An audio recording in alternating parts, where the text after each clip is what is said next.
Sir, ഇവിടെ മലനാട് ടിവിക്ക് KSFE-യെ സഹായിക്കാൻ പറ്റുന്നൊരു ഏരിയയെക്കുറിച്ചാണ് ഞാൻ പറഞ്ഞത്. കാരണം കേരളത്തിൽ 1034 തദ്ദേശ സ്വയംഭരണ സ്ഥാപനങ്ങളാണ് ഉള്ളത്. 936 പഞ്ചായത്തുകളും 80 മുനിസിപ്പാലിറ്റികളും 6 കോർപ്പറേഷൻ അടക്കം.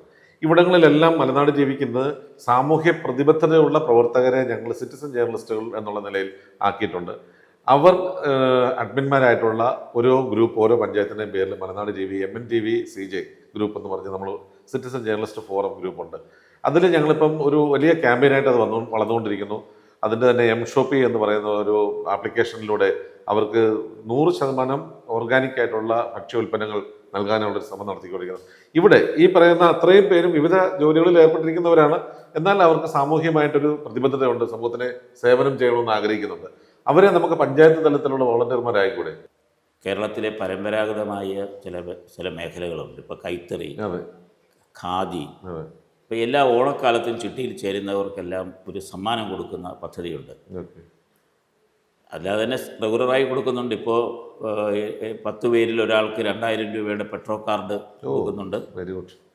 അതിന് പുറമെ ഈ ഓണക്കാലത്ത് അപ്പോൾ ആദ്യത്തെ വർഷം ഞാൻ ചെയ്തത് കൈത്തറി തുണി വാങ്ങിച്ചു കൊടുക്കണം എന്നുള്ളതായിരുന്നു.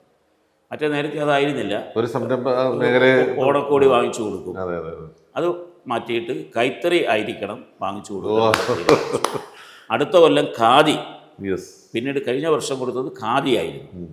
മൂന്നാമത് ഇപ്പോൾ കൊടുത്തുകൊണ്ടിരിക്കുന്നത് സിവിൽ സപ്ലൈസ് കോർപ്പറേഷൻ്റെ ഭക്ഷ്യക്കിറ്റിൻ്റെ കൂപ്പണാണ്.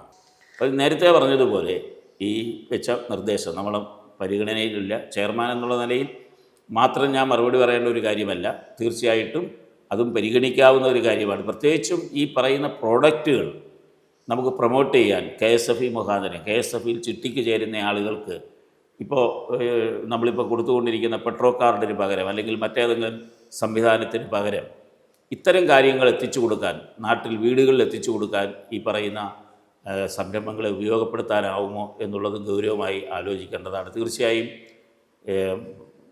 ഒരു പ്രപ്പോസൽ അതുമായി ബന്ധപ്പെട്ട് തന്നാൽ ഞങ്ങളത് പരിശോധിച്ച് ഞങ്ങൾക്ക് നടത്താൻ പറ്റുന്നതാണെങ്കിൽ ഗവൺമെൻറ്റിൻ്റെ അനുവാദത്തോടുകൂടി അത് നടപ്പാക്കാനാവും എന്ന്